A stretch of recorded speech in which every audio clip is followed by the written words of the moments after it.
RMC, 13h-14h, c'est Carrément Brunet, Éric Brunet. Français, Françaises, citoyens, citoyennes, drogués, fumeuses, fumeurs, bonjour, eh oui, bon anniversaire les Verts. J'espère que la sénatrice écologiste Esther Benbassa a fait déposer des caisses de cannabis, n'est-ce pas, là où tous les Verts sont rassemblés pour festoyer, parce que effectivement, 30 ans de mouvement écologiste, ça se fête. Alors oui, régulièrement dans l'actualité, ce débat revient sur le devant de la scène. Ça s'appelle, vous savez, dans le journalisme, ça s'appelle un marronnier. Un marronnier, c'est un sujet qui revient comme ça chaque année. Un marronnier, voilà. Alors, je vous pose la question aujourd'hui, vous qui m'écoutez, l'État doit-il produire et commercialiser le cannabis en France? Voilà. Alors, pourquoi est-ce qu'aujourd'hui, votre position serait différente de celle que vous aviez il y a un an? Puisqu'il y a un an, on a déjà traité de ce sujet. Eh bien, j'ai envie de vous dire, parce que les choses changent un peu, les positions évoluent, les avis différents émergent régulièrement. Tiens, on a entendu Barack Obama, le président du monde, le patron de l'humanité, avouer qu'il avait fumé quand même un pétard. Et puis tiens, notre très sévère ministre socialiste de l'Intérieur, Manuel Valls, a concédé lui-même chez Jean-Jacques Bourdin sur RMC BFM TV qu'il avait fumé un pétard, n'est-ce pas? Et en cela, il n'est pas vraiment innovant, puisque avant lui, un ministre de l'Intérieur socialiste, Daniel Vaillant, s'était battu pour le contrôle de l'approvisionnement extérieur du cannabis, pour la production d'un cannabis français qui serait soumis en France, dans notre pays, aux mêmes lois que le tabac ou que l'alcool. Voilà. Oui, que vous le vouliez ou non, madame, monsieur, que vous soyez pour ou contre le cannabis, faut bien vous mettre un petit truc dans la caboche, c'est qu'aujourd'hui, fumer un pétard, ça n'est plus, différenciant, ça n'est plus vraiment subversif, c'est même banal. D'ailleurs, un politique qui dit maintenant j'ai fumé un pétard, le type on s'en fiche, oui, on s'en fout. Question suivante, alors, on pourrait très bien ce soir apprendre en écoutant RMC que, je sais pas, Jean-Marie Le Pen se roule un stick tous les samedis après-midi avec Christine Boutin. Ce serait banal. On pourrait très bien découvrir que Moscovici se fait un bang tous les dimanches après la messe, Ça serait banal. On pourrait très bien entendre que madame Marisol Touraine, après le boulot, le soir, fait une petite soufflette à Arnaud Montebourg. Ce serait banal. Tout ça n'est plus du tout tendance. Non, si vous êtes, j'ouvre une parenthèse, si vous êtes politique de gauche ou de droite, si vous voulez vraiment attirer le regard des médias sur vous, ne parlez pas de cannabis. C'est trop banal, le cannabis, mesdames, messieurs. Faites comme Laurent Wauquiez. Vous vous souvenez de Laurent Wauquiez, qui était secrétaire d'État à l'emploi sous Sarko, qui a été ministre des Affaires européennes sous Sarko, qui a été ministre de l'enseignement supérieur et de la recherche sous Sarko. Vous savez ce qu'il a fait chez Ardisson il y a quelques semaines sur Canal+? Il a dit, moi, je regarde YouPorn, le site porno. Ça a de la gueule. Enfin, ça, c'est nouveau. Fumer du cannabis, mesdames, messieurs. Tenez, le maire de Toronto, qui s'appelle Rob Ford, lui, il s'est fait choper par des caméras en train de fumer du crack. Ah, ça, c'est transgressif, le crack. C'est autre chose que fumer du cannabis, mesdames, messieurs. Alors, voilà, je vais vous dire un truc, très sincèrement, maintenant, je redeviens sérieux quelques secondes. La question que je vous soumets, donc, aujourd'hui, c'est l'État doit-il produire et commercialiser le cannabis en France? Je suis comme beaucoup d'entre nous, sans doute, je suis un peu désarmé. D'un côté, je prends la mesure du fait que le cannabis est, à mon avis, dangereux pour notre jeunesse et d'ailleurs pour tout le monde. Voilà, ça c'est mon opinion profonde. Voilà. Mais en même temps, ça coûte des milliards d'euros que de mettre en place une politique de prévention sur ces questions-là. Et, pardon, mais elle ne me semble pas très efficace. On n'y arrive pas. Les statistiques nous disent qu'il y a 2 millions de Français qui fument régulièrement du cannabis. Mais c'est pas possible. Ou alors je les connais tous. C'est pas possible. Il y a beaucoup plus de Français que cela qui fument du cannabis. beaucoup plus. Donc, que faire? Continuer à dépenser votre argent, à vous, amis contribuables, pour limiter le cannabis, ou essayer de dire il faut que nous changions la loi et que nous considérions les Français comme des gens responsables et que nous traitions le cannabis comme l'alcool. C'est-à-dire un type qui conduit sous cannabis, bien évidemment, il est verbalisé. Je ne sais pas quoi penser de cette affaire. C'est pour ça que aujourd'hui, je m'en remets à vous. Voilà. Camille, d'ailleurs, si t'es gentil, là, oui, vraiment, tu vas me dire quel est l'intitulé exact du Brunet-Métrie et tu vas inviter ceux qui nous écoutent à voter sur rmc.fr. Et justement, s'il te plaît. Tu viens de l'expliquer, tu n'as pas d'avis, pas vraiment d'avis aujourd'hui. C'est pour ça qu'on vous soumet cette question. Et je te la soumets aussi à toi, parce qu'il va falloir que tu votes à la fin de l'émission. Oui. L'État doit-il produire et commercialiser le cannabis en France?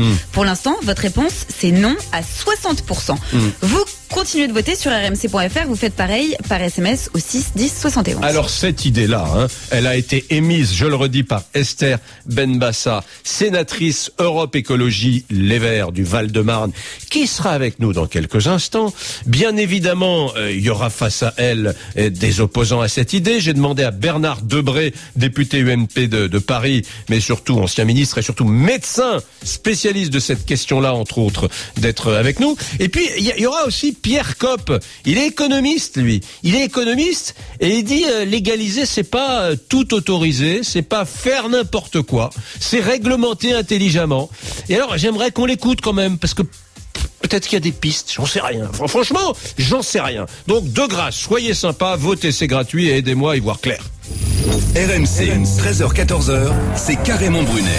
RMC, 13h-14h, c'est carrément Brunet. Vous avez fumé du cannabis ou déjà, non, Manuel? Jamais. Il peut m'arriver d'avoir fumé peut-être une fois, mais attention. Bernard de la Villardière sur les chemins de Katmandou. Alors, vous avez goûté au cannabis là-bas? Oui. Ça vous a pas plu? Si.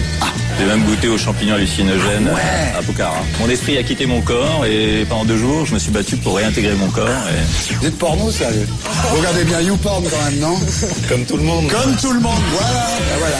Il peut m'arriver d'avoir fumé peut-être une fois, mais je reste toujours favorable à l'interdiction du cannabis. Éric Brunet. OCB, fais tourner. OCB. Mesdames, messieurs, la sénatrice Europe Écologie Les Verts, Esther Benbassa, qui est avec nous, a déposé hier au Sénat une proposition de loi sur la dépénalisation du cannabis, plus précisément pour autoriser l'usage contrôlé du cannabis. Madame Benbassa, bonjour. Bonjour. C'est un beau cadeau que vous faites pour les 30 ans des Verts, hein. Magnifique. Ce n'est pas un cadeau. D'abord, c'est pas la dépénalisation. C'est autoriser l'usage, comme vous l'avez énoncé, l'usage encadré, contrôlé du cannabis. C'est vraiment un sujet de société. Comme vous l'avez dit également, il y a 2 millions de jeunes qui fument. Et aujourd'hui, il faut réfléchir sur la question. D'abord, c'est une question de santé publique et il faut encadrer l'usage. C'est parce qu'il n'est pas encadré que des mineurs se procurent n'importe quel cannabis à n'importe quel prix, et on sait quand même les problèmes que cela pose, les problèmes de santé aux jeunes de moins de 15 ans. Esther Benbassa, les parents qui nous écoutent se posent une seule question, c'est la question suivante, j'imagine. Est-ce que légaliser en encadrant serait moins dangereux pour mon adolescent, par exemple, que la situation actuelle qui est la prohibition, l'interdiction totale du cannabis? Est-ce que ça serait moins dangereux de permettre à l'adolescent d'accéder librement à un cannabis qui serait sur le marché? D'abord, on va appliquer les textes qui concernent le tabac. On ne peut pas fumer dans les lieux publics. On ne peut pas vendre à des adolescents, enfin l'alcool surtout, n'est-ce pas? On ne peut pas vendre aux jeunes de moins de 18 ans du cannabis. il y aura des débits, comme les débits de tabac, où le cannabis se vendra. Et il n'y aura pas de débit autour des écoles, que ce soit des collèges, des lycées, des centres de loisirs, de sport, etc. Et ensuite, je tiens à vous dire, que Monsieur Kopp vous le dira mieux que moi, puisque nous l'avons auditionné également, ça rapporterait au niveau du fisc 1 milliard d'euros. Et avec ce milliard d'euros, on pourrait faire de la prévention d'une manière intelligente, d'une manière correcte, et essayer de mettre fin à ce fléau que constitue la vente illégale, que ce soit dans les immeubles, dans les entrées d'immeubles, autour des écoles, etc., etc. Alors Bernard Debré est avec nous. Bonjour Bernard, vous allez bien ? Bonjour Eric. Bon, ça vous réjouit ce projet de loi déposé par la sénatrice ? Mais écoutez, si je ne riais pas, j'en pleurerais. Parce qu'on est en train de nous dire qu'on va légaliser et autoriser les jeunes et les moins jeunes à fumer une drogue. Est-ce qu'on sait que cette drogue, le cannabis, atteint de façon irrémédiable les cellules du cerveau, peut provoquer des troubles de schizophrénie, était extrêmement dangereux. Je ne parle pas du fait que c'est quelquefois la première marche vers des drogues plus dures. Alors moi, je suis estomaqué, parce qu'on est en train de faire une campagne justifiée contre le tabac, et on va donner comme message aux jeunes, ne fumez pas, c'est dangereux, mais allez-y, prenez du cannabis, ça, c'est formidable. Non mais monsieur Debré, je voudrais pas vous importuner, mais je crois que vous prenez ça au premier degré, à savoir qu'on va distribuer, etc., du cannabis. Ce n'est absolument pas le cas. Il faut, nous sommes un pays prohibitionniste, un des pays les plus prohibitionniste d'Europe, et nous avons une croissance régulière du nombre de fumeurs. Alors, répondez-moi à cette question. Avez-vous une solution? Moi, je suis d'accord avec vous que c'est dangereux pour la santé, je l'ai dit. Mais je viens de le dire, monsieur, vous n'aviez qu'à m'écouter. Si vous permettez de dire deux mots, ce débat traîne depuis des années et des années. Moi, je vous dis simplement que c'est une drogue dangereuse. Nous sommes prohibitionnistes.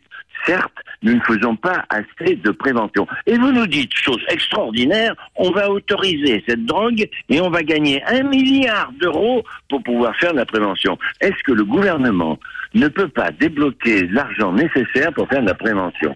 Il n'en fait pas assez sur le tabac, il n'en fait pas assez sur l'alcool, il n'en fait pas assez sur le cannabis. Alors arrêtons, s'il vous plaît, cette espèce de stupidité. Bernard Debré, attendez, juste une chose, Esther et Bernard, juste une chose, la France est l'État d'Europe qui investit, peut-être pas le premier, mais un de ceux qui investit le plus d'argent dans les politiques de lutte contre les drogues en général et dans la prévention aussi. Pardon, parce que qu'est-ce qu'on met comme argent? Non, nous avons deux choses. Nous avons d'abord un État qui investit de l'argent sur les drogues. Attendez, d'abord Bernard Debré. Allez-y Bernard. L'État qui investit de l'argent sur les drogues, contre les drogues, en disant surtout, et de l'autre côté, des personnages comme Mme Benbassa qui nous dit « c'est formidable, il faut en prendre ». Alors, je n'ai pas évidemment. Est-ce que j'ai dit ça, monsieur? Mais vous confondez tout. Vous êtes en train de faire de la politique politicienne. Je n'ai pas dit qu'on va. Non, je fais de la médecine, madame. Non, mais écoutez, monsieur. C'est juste de la médecine, excusez-moi. Non, vous faites de la médecine et de la politique. Alors, moi aussi, je suis professeur d'université, mais je suis aussi politique. Donc, j'accepte d'être politique. Est-ce que faire une loi pour que les jeunes gens, qu'on puisse contrôler comment comment on cultive le cannabis, comment on le vend, à qui on le vend, pour limiter les dégâts qui sont aujourd'hui à l'ordre du jour, eh bien, ces jeunes-là qui s'achètent chez les dealers, qu'est-ce que vous en faites? Alors, Monsieur Debré, répondez-moi. Comment vous faites pour arrêter la vente? Attendez, Bernard Debré, laissez-la poser sa question. Attendez, Bernard, laissez Esther Benbassa poser sa question. Elle m'a posé une question. J'ai pas entendu, moi. Je vous ai posé une question, monsieur. Je vous dis, comment aujourd'hui arrêteriez-vous l'achat parler chez les dealers du cannabis. Aujourd'hui, 2 millions de personnes minimum se fournissent chez les dealers. Alors, ils fument, ils ne savent pas que c'est dangereux. Attendez, chacun son tour. Vous aimez une façon extraordinaire, vous posez une question, mais vous ne me laissez pas y répondre. Alors, évidemment... Mais j'ai pas fini ma question, mais répondez, puisque vous êtes en train de dire que j'autorise pour vendre ça partout. Non, mais ça, c'est le discours des droites typique. Dès qu'on avance sur une question et qu'on ouvre un débat, il faut toujours dire vous êtes laxiste. Nous, on dit, on fait une loi, mais pas de laxisme. Vous voulez pas que je vous réponde? Alors, il va répondre. Allez, répondez-moi, s'il vous plaît, répondez-moi. Ah, ben écoutez, c'est formidable si vous me donnez l'autorisation. Bon, ça va, monsieur Debray, ça va. Écoutez, oui. Vous me laissez parler? Alors c'est bon, c'est à vous, Bernard. C'est bon. Je voudrais simplement vous dire que, effectivement, le message que vous envoyez est un message de laxisme. Comment est-ce qu'on peut éviter qu'il y ait ce trafic? D'abord, il faut faire une politique extrêmement forte vis-à-vis des pays producteurs, ce qui n'est pas fait. Que ça soit le Maroc ou que ce soit d'autres pays. Il n'y a pas d'entente entre les pays pour que justement on combatte là où s'est produit la drogue.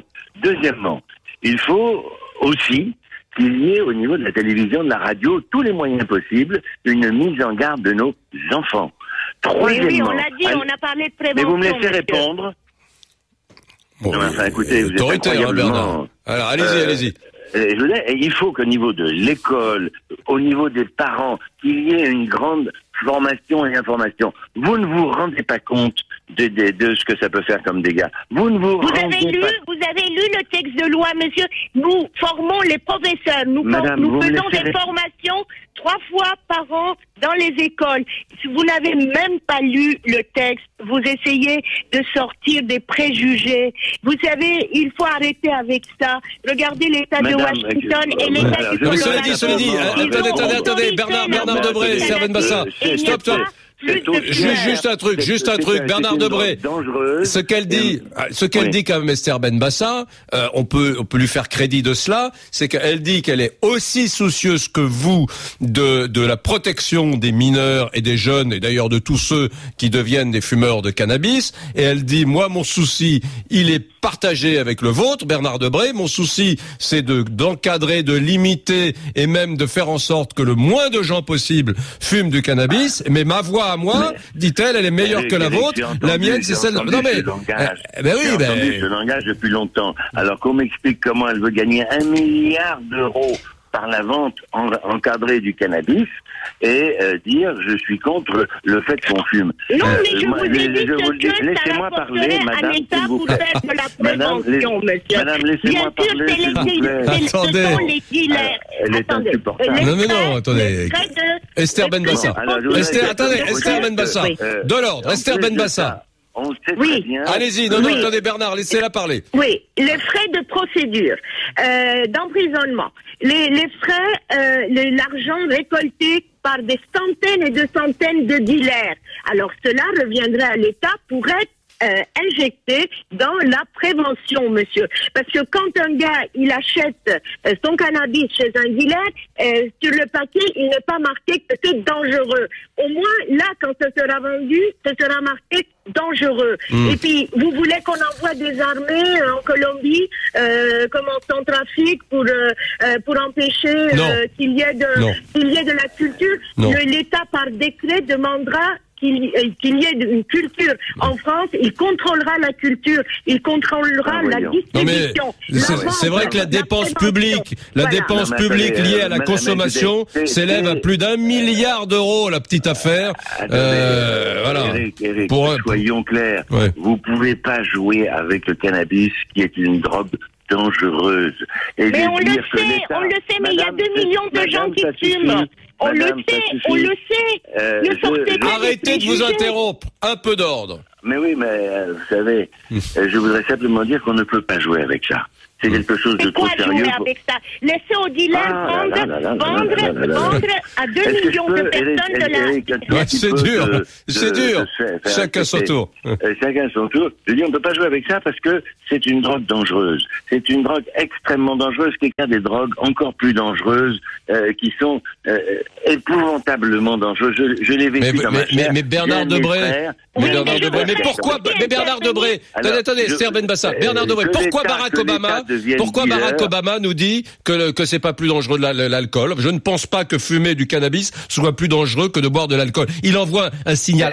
Mais mon cher Eric, vous savez très bien que l'alcool est dangereux et que depuis un certain nombre d'années, on essaye de faire des débats et on essaye de faire tout ce qu'il faut pour essayer que les Français boivent moins. Et on essaie de faire tout ce qu'il faut pour que les Français fument moins. Et c'est à ce moment-là qu'on va dire, eh bien, on fait tout ce qu'il faut pour que le cannabis soit en vente libre, contrôlé par l'État. C'est absurde. C'est absurde. Voilà, c'est ce que je voulais vous dire. Mais Mme Benbassa a l'habitude de ces choses-là, puisque, si je me souviens bien, elle avait fait un effort formidable à l'Assemblée et au Sénat pour faire voter les étrangers. Le vote des étrangers, ils amèneront le cannabis. C'est parfait.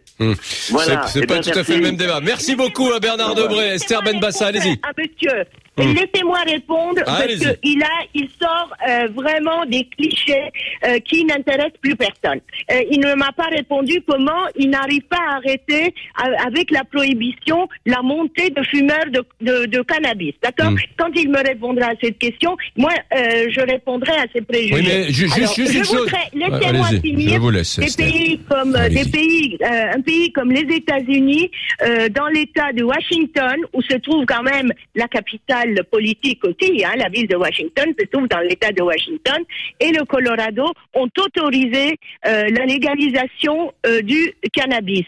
Enfin, les Américains ne sont pas plus fous que les Français. Enfin, il faut quand même arrêter avec ça. L'Uruguay va passer une loi dans les semaines qui viennent. Et de nombreux pays commencent à légaliser. Est-ce qu'en Hollande, il y a plus de fumeurs depuis qu'il y a des cafés où on peut s'approvisionner ou contrôlé par l'État? Est-ce qu'on peut me donner des chiffres disant que le nombre de fumeurs a augmenté? Oui, mais Esther, de façon, je vous entends, mais je suis, ce que vous dites est assez juste. La question, c'est la France est un pays sur la question de la lutte contre les drogues en général, qui investit plus d'argent que d'autres et qui a plus de résultats que la plupart de ses voisins. Et la deuxième chose, c'est le sujet éthique. C'est faut-il, parce que les politiques publiques échouent, faut-il autoriser? C'est-à-dire que je dis n'importe quoi là, mais sur la question par exemple de la délinquance, on n'y arrive pas. La délinquance augmente. C'est pas pour autant qu'on va légaliser le cambriolage. Vous voyez ce que je veux dire? Si. Mais c'est pas la même chose. Ouais. Il y a des dealers qui roulent en Ferrari et ils ont tout intérêt à vendre le maximum aux jeunes qui n'ont aucune protection personnelle et qui ne sont pas dans le bon sens pour savoir quels sont les dangers du cannabis. Et là, ça n'a absolument rien à voir avec la délinquance. Parce que légaliser l'usage contrôlé du cannabis, c'est aussi lutter contre les réseaux mafieux. Ouais, bien sûr. Merci beaucoup, Esther Benbassa. Bonne journée à vous. Merci à vous. Au revoir. À vous aussi, au revoir. Au revoir. Voilà. Mesdames, messieurs, c'était donc Esther Benbassa. Vous l'avez compris, cette sénatrice Europe Écologie Les Verts qui a décidé hier, c'est important qu'elle soit avec nous aujourd'hui, puisque c'est elle qui a déposé hier ce projet de loi visant à, entre guillemets, légaliser, permettre l'usage du cannabis en France de façon encadrée, vous l'avez compris, c'est-à-dire faire en sorte que ce soit un peu la même chose que l'alcool. Alors, bon, vous êtes extrêmement nombreux à m'appeler, très très nombreux, mais avant je voulais vraiment planter ce décor avec le docteur Bernard Debré, député UMP, et Esther Benbassa. Vincent m'appelle de Haute-Savoie, il souhaite réagir avec une certaine vigueur, je lui passerai le micro dans une seconde, mais tout de suite Camille, comme il est très 13h30. Un petit point Brunet-Métris, s'il te plaît. Oui, je rappelle que pour toi, Eric, tu n'as pas du tout d'avis aujourd'hui. L'État doit-il produire et commercialiser le cannabis en France? Eh bien, vous êtes 70% à répondre non. 70% à ne pas vouloir que l'État produise et commercialise le cannabis en France. Vous continuez de voter sur rmc.fr et par SMS. C'est pareil, oui ou non au 6 10 71. Le Colorado, on l'a dit tout à l'heure, a autorisé l'usage du cannabis aux États-Unis. Alors, c'est incroyable parce que le tourisme a considérablement grimpé depuis que le Colorado a fait cette annonce. Et certains professionnels du tourisme avouent que le cannabis va être une véritable rente, un véritable argument de vente de voyage, de séjour au Colorado. L'agence Colorado Green Towers se présente comme une agence de voyage assurant un service complet en matière de cannabis déjà. Et son directeur assure que plus de 4000 clients se sont déjà inscrits sur ces listes d'attente depuis que le Colorado a dit qu'il allait légaliser l'usage du cannabis. RMC, Carrément Brunet. RMC, 13h-14h, c'est Carrément Brunet. Monsieur Obama, dans une interview au magazine New Yorker, vous avez affirmé que fumer du cannabis n'était pas plus dangereux que de boire de l'alcool. C'est un message difficile à entendre, pour les jeunes notamment. Moi, je préfère droguer les Indo-Américains plutôt que les affronquer, mec. C'est des fous furieux. Vous exagérez, là. Non, mec, ils jouent tous à Call of Duty depuis qu'ils ont 3 ans. Alors que le fumeur de joint, son jeu le plus violent, c'est Candy Crush. Éric Brunet. Le Maroc, mesdames, messieurs, est depuis 2002 le premier fournisseur de cannabis dans le monde. Voilà, le marché de cannabis est très prometteur. Vous savez qu'il pourrait peser environ 10 milliards de dollars par an dans les prochaines années, contre 2 milliards seulement aujourd'hui en France. Donc, moi, vous savez, je suis comme beaucoup d'entre vous, je suis parent et je voudrais retarder le plus possible le jour, il se viendra sans doute ce jour, où mes enfants entreront en contact avec le cannabis et la drogue. J'aimerais le retarder et j'aimerais que ce soit un contact basé sur la maturité, on va dire, et la capacité d'analyse. Et donc, je me pose la question, est-ce que il est préférable de continuer à faire ce qu'on fait aujourd'hui, c'est-à-dire se battre contre toutes les drogues et le cannabis en les interdisant, ou est-ce qu'il est préférable de l'autoriser, ce cannabis, d'avoir des lieux où on peut fumer en France, où on peut acheter du cannabis de façon libre, mais en encadrant. Je vous avoue que je suis circonspect. Je suis allé en Hollande comme tout le monde. J'ai vu des coffee shops, j'ai vu des grappes d'adolescents qui se trimballaient dans ces coffee shops pour fumer du cannabis. C'est pas non plus la Hollande, c'est pas non plus le lieu de la maturité, de la distance vis-à-vis du cannabis, etc. On voit des grappes de gamins qui s'engouffrent dans ces coffee shops et qui fument des pétards tout l'après-midi. Donc c'est pas non plus la solution rêvée. Et je vous avoue que je sais pas quoi penser. Vincent, bonjour. Bonjour Monsieur Brunet, bonjour à toute l'équipe. Vous allez bien? Très bien. Vous êtes facteur en Haute-Savoie. Exactement. Vous avez vu la Poste, là? La Poste est en train de dire il y a trop de facteurs, on va leur demander d'autres missions que distribuer le courrier, aller faire c'est pas évident, pas évident. Bon. Alors dites-moi, vous êtes fumeur, vous? Oui, exactement. De cannabis? Depuis l'âge de 15 ans. Et j'en ai 28. Et vous en avez 28. Ça veut dire quoi être fumeur? Vous fumez tous les jours, toutes les semaines? Tous les jours. Tous les jours. Régulier. À quel moment vous avez des rituels? Vous fumez à un moment précis? Ouais, le soir, en rentrant du boulot, etc. Vous faites ça comme certains se font un verre de vin ou Exactement. Alors, Monsieur Berthet, il était bien gentil, le médecin qui vient de passer avant. Debré, excusez-moi. Moi, j'ai fumé toute ma vie, je n'ai jamais eu un problème. Je ne buvais qu'une fois par semaine, le samedi soir en boîte de nuit. Je me suis retrouvé avec une pancréatite aiguë à l'âge de 21 ans. Juste pour information. Ouais. Donc comme quoi, l'alcool est en vente libre à Carrefour, le cannabis est interdit, on va en prison pour ça. Bref, donc oui, je pense que l'État devrait s'y mettre, et vite, parce que les Français n'ont pas attendu. Parce que quand vous regardez, et je sais pas si vous connaissez Indoor Garden ou Culture Indoor. Non, qu'est-ce que c'est? Ce sont des magasins de culture d'intérieur libres en France, que l'État se prend une TVA de 19,6 dessus. Et ils vendent quoi? Tout ce qu'il faut pour faire pousser soi-disant des plantes, des pieds de tomates ou quoi que ce soit chez soi. Ah oui, j'ai vu, oui, tout à fait. J'ai vu un reportage à la télévision et en fait, il y a des systèmes d'éclairage. Voilà. Attendez, je viens de me mettre sur le site internet là pendant que vous me parlez. Ah oui, d'accord. Sauf que ces magasins-là, en Espagne, ils font la même chose, mais ils vendent des graines de cannabis dans leurs magasins. Et ça, tout le monde le sait. Et donc, il y a 500 magasins en France. Donc, on nous vend tout ce qu'il faut pour faire pousser chez nous. Nous, consommateurs français. Est-ce que vous, Vincent, fumeur de cannabis, vous êtes d'accord sur l'idée que quand on a fumé trop, enfin, quand on a fumé, il faut pas prendre le volant Bien sûr, bien sûr. Ouais. Bien sûr, mais vous intégrez ça dans votre consommation, c'est-à-dire vous fumez pas quand vous faites votre tournée pour distribuer le courrier, par exemple. Vous faites ça non, du tout. Trop de risques. J'ai pas envie de perdre mon travail ni rien. De toute façon, mes collègues ne sont pas au courant. Voilà. Mais c'est quand même grave, je trouve. C'est quand même grave l'hypocrisie de l'État français. Et en fait, quand vos sondages. Excusez-moi de la réflexion, mais c'est quand même une population relativement âgée. C'est pas trop les jeunes qui écoutent votre radio. Non, attendez Vincent, pardon, je vous interromps. RMC c'est la généraliste la plus jeune. Non, vous pouvez pas dire ça. Mais moi par exemple, je n'ai quasiment pas le temps de vous téléphoner le matin. Par contre, j'ai le temps de vous écouter l'après-midi pour tout ce qui est football. J'écoute de 16h jusqu'à minuit quasiment. Mais moi, Vincent, mais je vous assure, alors là, moi j'ai mes structures d'audience. Vous savez qu'on les a tous les 3 mois. Bon, moi j'ai beaucoup de jeunes. J'ai énormément de 25 à ma tranche d'âge. Bon, c'est pas les moins de 25 ans. J'ai beaucoup de moins de 25 ans, mais ma tranche d'âge, c'est de 25 à 49. La première tranche d'âge qui écoute cette émission. Je pense pas qu'ils ont le temps d'aller de faire les sondages. Je suis pas sûr qu'ils aient le temps de faire les sondages. Peut-être. Mais c'est pas important. C'est juste une petite remarque. Vous voulez dire par rapport au vote, parce qu'il y a par rapport au vote. Oui, par rapport au vote. Effectivement, par rapport au vote. Vincent, deux questions. Première question. Je vous demande pas où, on s'en fiche, mais comment vous vous approvisionnez? Est-ce qu'autour de vous avez beaucoup de gens qui s'approvisionnent de façon clandestine entre guillemets, comme vous? Ça dépend ce que vous appelez clandestine. Aller voir un dealer, certainement pas. Aller voir des connaissances qui font pousser, oui. Ouais, d'accord.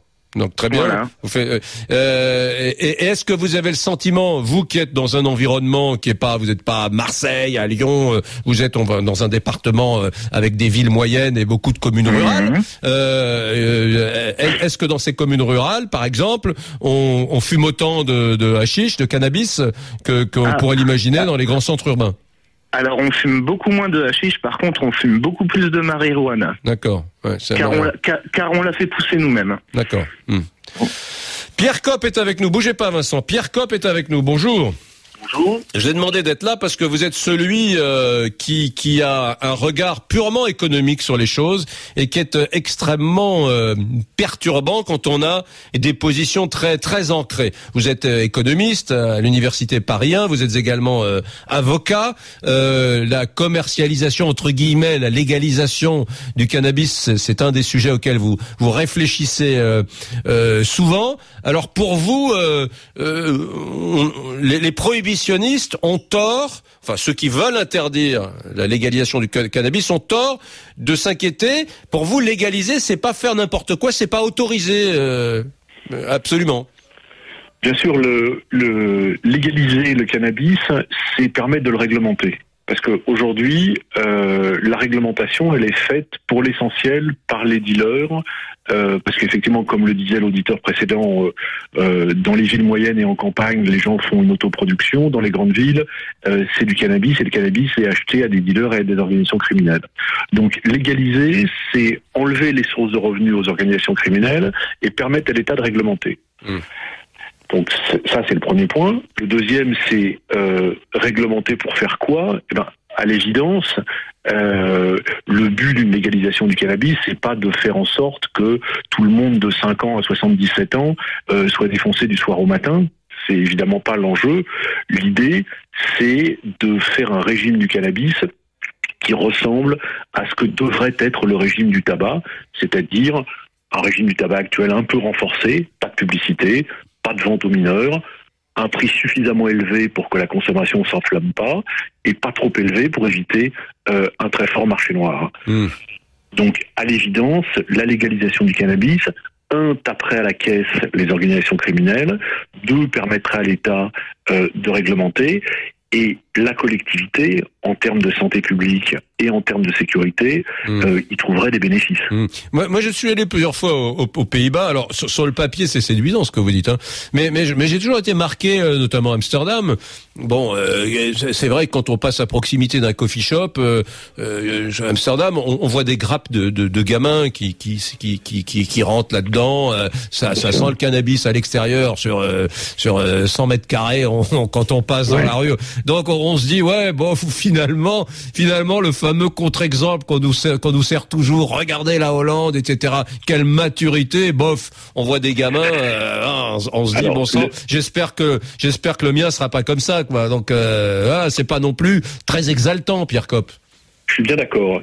Les Hollandais ont résolu une partie du problème, c'est-à-dire qu'ils ont dépénalisé. Ils n'ont pas résolu la seconde partie, qui est de légaliser la production ou l'approvisionnement et de le réglementer. Donc effectivement, il y a une forme d'hypocrisie en Hollande.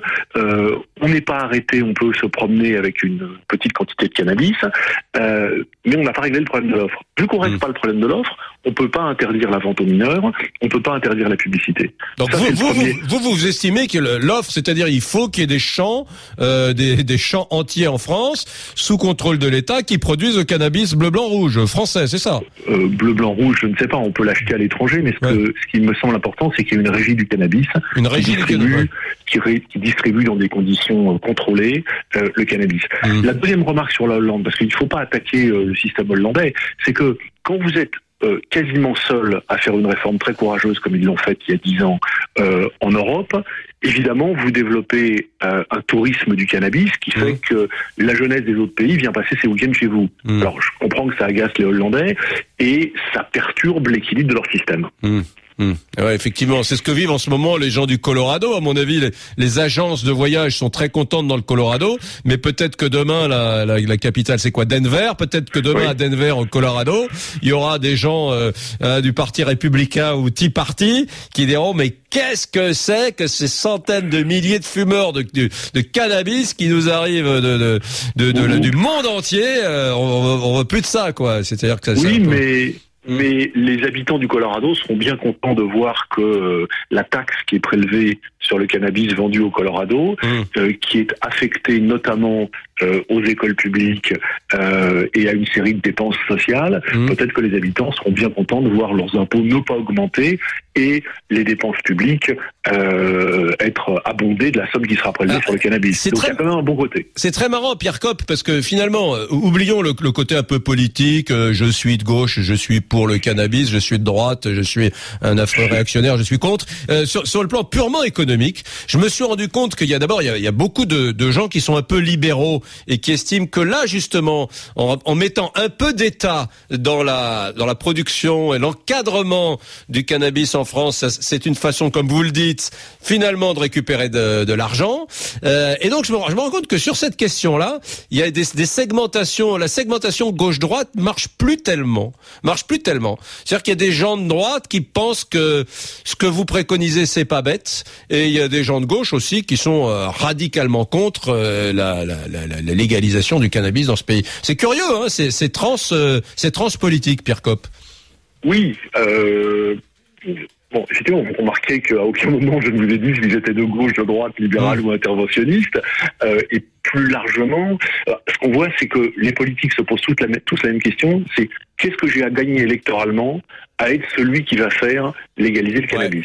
Et leur réflexe, c'est de se dire, j'ai rien à y gagner, parce que les sondages montrent que les Français sont pas tellement pour, et dans le climat actuel, on a le sentiment que ça ferait des voix pour l'extrême droite. Bon, alors c'est à ça que sert le débat, c'est à ça que sert entre autres votre émission, c'est à discuter pour montrer qu'il y a une attente d'une partie des Français, que les Français peuvent changer. Rappelez-vous, la peine de mort, si on avait fait un référendum, elle n'aurait pas été abrogée. Il y a beaucoup de médecins addictologues, alors là, qui sont ni de gauche ni de droite, qui sont médecins, qui sont quand même vent debout contre l'idée d'une politique publique qui favoriserait ça, la légalisation. Il y a beaucoup de médecins. Alors, il doit y avoir aussi des contre-exemples, mais la grande majorité des médecins quand même se disent quel boulot on foutrait par terre si demain on autorisait tout le monde, pas seulement les jeunes, puisque ce serait de toute façon limité aux plus de 18 ans, j'imagine. Mais si on autorisait les gens à aller comme ça, acheter légalement du cannabis... Écoutez, je ne sais pas, il n'y a pas de sondage sur les médecins, donc il y en a certainement beaucoup qui pensent comme ci et d'autres qui pensent comme ça. Ce que je peux dire, c'est que bon nombre de médecins disent, pour le cannabis, l'interdit pénal, ça marche pas. Ça fait 30 ans qu'on le fait, ça marche pas. Les jeunes fument du cannabis, 1,5 million sur une base hebdomadaire, 750 000 très régulièrement, ça marche pas. Bon. Et donc ils sont pragmatiques et ils disent si l'interdit pénal ne marche pas, il faut être en mesure de faire une prévention. Si on veut faire de la prévention, on ne peut pas faire une prévention pour quelque chose qui est illégal. Donc il faut apprendre aux gens les dangers. Peut-être que ça marche. Peut-être qu'1,5 million de jeunes, ça serait 4 millions s'il y avait pas les politiques publiques qui sont mises en œuvre en ce moment, parce que on dit ça marche pas. Peut-être que ça marche. Non. La preuve nous est donnée par l'Espagne et la preuve nous est donnée par la Hollande, où le changement de régime et la dépénalisation n'a pas entraîné un emballement de la demande. D'accord, intéressant. Ok, merci beaucoup Pierre Kopp. Bonne journée à vous. Merci. Au revoir. Pierre Kopp, économiste donc, avocat, économiste à l'université Paris 1. Camille Brunet-Métry. La tendance n'a pas changé. Vous êtes toujours contre la production et la commercialisation du cannabis par l'État. Voilà, vous continuez de voter. RMC.fr et par SMS au 6 10 71. J'ai oublié de parler d'Éric Ciotti, le parlementaire UMP des Alpes-Maritimes, qui recommande d'insérer dans le code de l'éducation nationale 2 alinéas. Notamment, il souhaite que dans les lycées, tous les élèves sont obligatoirement soumis périodiquement et au moins une fois par an à un examen médical de dépistage de produits stupéfiants. Ça, c'était l'idée soumise par le parlementaire UMP Éric Ciotti. À tout de suite, on écoutera Michael qui m'appelle de l'Aveyron, on écoutera Mathieu qui m'appelle de je sais pas où, mais qui m'appelle. Donc on l'écoutera. RMC, carrément Brunet. Sur Internet, sur iPod, iPad, iPhone, sur votre télé, RMC, partout, tout le temps. Alors Camille, est-ce que tu fumes toi Camille? J'avais demandé, est-ce que tu fumes? Alors pas du tout, j'ai jamais essayé de ma vie. Ah bon? Jamais. Je n'ai jamais essayé, moi les drogues ça me fait trop peur. Ah bon? Je suis une énorme peureuse, moi c'est un truc... Mais en revanche tu t'es saoulé bien des fois. Bien des fois. Ouais. Alors ça, t'acceptes de perdre le contrôle de toi-même en buvant plus que de raison, mais fumer un pétard, non. Ah non, voilà, c'est ça. Eh ben moi j'ai fumé un pétard, mais ça m'a mis le cœur à l'envers, j'ai failli j'en ai pas fumé. T'as failli t'évanouir? Oui, c'était pas bien. Je me suis allongé sur la moquette. Et j'ai passé 1 heure sur la moquette comme ça allongé, alors que j'ai fumé modérément, mais j'étais comme quoi, c'est pas bon. C'est pas très bon. Arnaud nous écrit, alors il fait une petite blague, il dit: et si l'État se met à produire et vendre du cannabis, j'attends de voir les syndicats des dealers de France mener un mouvement de grève contre cette mesure. C'est vrai, on sait jamais, peut-être qu'il y en a qui se sont créés des syndicats de dealers de France, on n'en entend pas assez parler, mais peut-être. Loïc de Montpellier nous dit: et si le redressement de la France passait par le développement de la culture et de la vente du cannabis contrôlé par l'État, au lieu de penser à exploiter un gaz de schiste polluant? Des milliers d'emplois à la clé, un cannabis bio, non polluant pour le sol, et organisons d'ailleurs le tourisme autour de la consommation de cannabis. Ça permettrait à Paris de redevenir la première destination devant Londres. Petit clin d'œil. Voilà. Mais non, attends, mais il est pas sérieux, baser le redressement de la France sur le cannabis, sur les taxes que nous prélèverions sur les consommateurs de... Mais attends, lui il vient de parler du gaz de schiste dans son mail. Demain, ou en tout cas cette semaine ou la semaine prochaine, on fait une émission là-dessus. J'en ai marre, on a trop attendu, on aurait dû parler, nous, dans Carrément Brunet, plutôt du gaz de schiste. Et je peux vous dire que ça va déménager. Parce que le gaz de schiste, mesdames, messieurs, je vous le dis solennellement, je suis pour. Voilà, attention. Bon, et je vais finir avec une petite phrase de Gary qui nous dit: oui, nous sommes en crise, la légalisation permettrait de contrôler la production et la distribution. Appelez RMC au 3216, 34 centimes la minute, plus coût éventuel selon opérateur. Réagissez en direct sur RMC, c'est Carrément Brunet, Éric Brunet. François Régis m'envoie un message sur rmc.fr, il me dit: juste un chiffre Éric, 80% des toxicomanes de drogue dure ont commencé par fumer du cannabis. Voilà, François Régis qui m'envoie ce message. Tiens, on va prendre Michael donc de l'Aveyron. Bonjour Michael. Bonjour. Michael, vous avez 32 ans, vous êtes chauffeur de bus et vous pensez quoi vous qu'il faut légaliser, encadrer la production de cannabis en France ou continuer à l'interdire? Non, il faudrait légaliser, c'est peut-être fort, mais déjà dépénaliser, déjà commencer par ça. Vous avez été un consommateur? Vous êtes un consommateur? Ouais. Non, j'ai été un consommateur. D'accord. J'ai été un consommateur, j'ai même dealé, j'ai fait de l'argent. J'ai travaillé avec beaucoup de monde, que ce soit politique, les milieux, des cadres, des patrons, entre la France, la Belgique à Bruxelles. Tout le monde, en fait. Et donc vous voulez dire que tous ces gens avec lesquels vous avez travaillé dans votre vie, qui étaient des gens qui étaient dans un milieu social plutôt favorisé en France et aussi à l'étranger, étaient des gens qui fumaient, vous voulez dire? Ouais, bien sûr. Ouais. Bien sûr. Je disais aussi que c'est une économie souterraine. Il faut savoir que on fait beaucoup d'argent avec ça. De toute façon, on le voit, rien que le problème de Marseille, c'est quoi? C'est qu'il y a tellement de mafia, tellement d'argent détourné, que c'est des choses qui sont qui nous dépassent tous, je pense. Après, moi, surtout, ce sur quoi je voulais parler, c'est par rapport au témoignage de M. Devereux, qui, à mes yeux, est une personne très hautaine, et c'est malheureux parce que c'est l'image qu'on a de beaucoup de politiques. C'est que je pense qu'il est à côté de la plaque. Il faut savoir que le Maroc peut-être est un gros producteur de hashish, ça c'est pas nouveau, c'est depuis longtemps. Et il faut savoir qu'en France, comme l'a dit un de vos éditeurs, il y a des magasins qui vendent tout le matériel pour faire pousser, et au jour d'aujourd'hui, franchement, je ne sais combien de personnes font pousser chez eux. Ils emmerdent personne. Moi, je me suis arrêté à l'époque par les flics. J'avais une boulette de shit sur moi. Quand je suis passé devant le délégué du procureur, il m'a dit, écoute, tu veux consommer, tu consommes chez toi et tu te feras pas chier. Voilà, on ne viendra pas t'emmerder. Michael, vous m'avez dit tout à l'heure, vous avez été un consommateur, un gros consommateur. Vous avez arrêté aujourd'hui? Ouais, j'ai arrêté, ouais. Et pourquoi? Parce qu'en fait, c'est comme toute chose, je pense que je m'en suis dégoûté à force. Dégoûté, et puis même... je sais pas, je suis passé à autre chose, quoi. C'est-à-dire, vous avez consommé beaucoup, vous avez dealé, ça vous a dégoûté, vous avez arrêté, mais quand même, vous me dites, c'est bien de permettre aux autres de pouvoir fumer. Non, alors ce qu'il faut comprendre non, ce qu'il faut comprendre là, en fait, c'est que, comme toute chose, l'interdit, c'est quelque chose qui nous attire tous.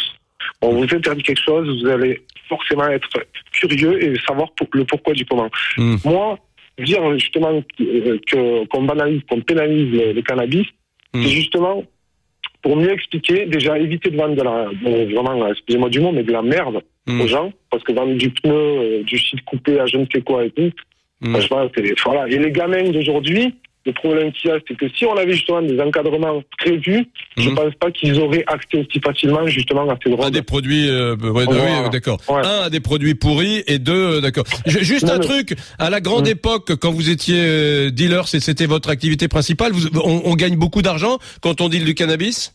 Ouais, on gagne beaucoup d'argent. Mais après, non, je travaillais à côté, j'ai toujours travaillé. Vous avez toujours eu, ok. Merci, bonne journée, Michael. Ouais, merci. Merci. Au revoir. Mathieu est agriculteur dans les Pyrénées-Orientales. Bonjour Mathieu. Salut, bonne année, meilleurs vœux et tout. Bonne année. Vous êtes où dans quel coin des Pyrénées-Orientales? Mais la plus belle ville, Perpignan. Malheureux. Ah oui, non, j'ai ma maman qui habite à Perpignan. Alors je vais pas vous dire que c'est pas la plus belle ville, hein. C'est magnifique Perpignan. Et je pense que les Pyrénées-Orientales, pour moi, c'est dans un des 4-5 plus beaux départements de France. Mais ça ne déconne, quand vous avez la mer à un quart d'heure de chez vous et piste de ski à 1 heure. Ouais. Non mais c'est pas ça. C'est que juste cet endroit où les Pyrénées viennent embrasser la Méditerranée, là, c'est magnifique, c'est très très beau, les Pyrénées-Orientales. C'est éblouissant. La montagne est très belle, le littoral est très beau, c'est super. Dites-moi Mathieu, ça serait formidable pour l'agriculture si on disait maintenant on va faire du splendide, ouais, tu veux dire. Ça serait magnifique, une panacée. Enfin, une aide de l'État. Wouh, on n'est pas des parents pauvres. Ouais. Mais ça, non, mais j'imagine que vous devez connaître autour de vous des gens qui, au milieu de leur parcelle d'un champ, ont un petit carré suspect bien caché où ils font du cannabis. Non, ça doit exister, ça. Oui. Il s'appelle Polichinelle. Comment ça? J'ai poussé ce secret de Polichinelle. Ah ouais. non mais c'est vrai, vous plaisantez pas, Mathieu. Il y a dans le monde rural de temps en temps des producteurs, des agriculteurs qui ont un petit carré quelque part. Mais tout le monde a tout le monde s'en a parlé, c'est que les gens qui préfèrent entre guillemets fumer un petit joint plutôt que boire un grand whisky, c'est on va dire une réalité qui est là et les gens préfèrent, c'est une consommation personnelle. Oui, non. Il y a la question du petit truc sur le balcon de 20 cm sur 20 cm, mais il y a après la petite parcelle cachée de 10 mètres sur 20 mètres. Non, ça c'est vraiment jouer avec le feu. Ouais. Il faut savoir que dans le monde agricole, vu qu'entre guillemets nous produisons des biens de consommation, nous avons énormément de contrôle. Donc je veux dire, c'est très très compliqué. C'est une chose que les gens ne font pas. Par contre, tout bon maraîcher a des coins de serre ou des terres sur lesquelles il y a une capacité de production. Aussi bien contrôlée que ce serait pour la production de tabac ou autre. Il y a des possibilités. On a le soleil, on a l'eau, on a le savoir-faire. C'est extraordinaire. Il est fabuleux, Mathieu. Il est en train de me dire, là, attention mesdames, messieurs, on dirait presque qu'il est mandaté par le Conseil général des Pyrénées-Orientales. Il dit attention, si jamais la loi change, eh bien les Pyrénées-Orientales posent leur candidature. On a le soleil, on a tout ce qu'il faut pour devenir le premier producteur national de cannabis tricolore. C'est ce que vous dites, Ancron. Mieux, monsieur, mieux. Ouais. Consommer français, consommer bio. Ouais. Ah, bio. Ouais. Du cannabis bio des Pyrénées-Orientales. Ouais, le cannabis bio et local se développe en France. Toujours sur les balcons dans l'illégalité. C'est par région, c'est normal. Ouais. C'est le côté territorial. Bon, écoute, Mathieu, j'ai envie de te dire, puisque tu me tutoies, si jamais il y avait une évolution... Écoute-moi, qu'on soit bien d'accord, ce tutoiement, c'est que je t'écoute tous les jours. Oui, c'est normal. Donc, tu fais partie de ma vie. Bon, c'est-à-dire que je t'ai au téléphone comme si je t'avais comme un copain, quoi. Et puis, dans l'agricole, le mouvement est très, très compliqué. Ouais. Est-ce que tu m'écoutes sur un tracteur? Tu travailles sur un tracteur ou pas? Non. Mais bien sûr. Parce que l'autre jour, dans le Gers, je suis monté sur un tracteur... haut de gamme, dis donc, qui avait la stéréo. Bon sang, on serait cru dans une Mercedes dernier cri. Incroyable. Il n'a pas voulu me dire le prix, l'agriculteur. Attends, rectification, c'est que tu sois à la même base de prix. Ouais. D'accord. Donc, un minimum. Bon, allez, bonne journée à toi. Toi aussi. Salut Mathieu, au revoir. Bon, Camille, c'était marrant. C'était rigolo. Mais après tout, peut-être qu'un jour, il y aura du cannabis bio. Du cannabis bio produit par des agriculteurs français. Il y aura des publicités à la télévision. Acheter du cannabis français. J'y crois pas trop, le meilleur. Alors là, je pense que tu verras ça de ton vivant, comme on dit.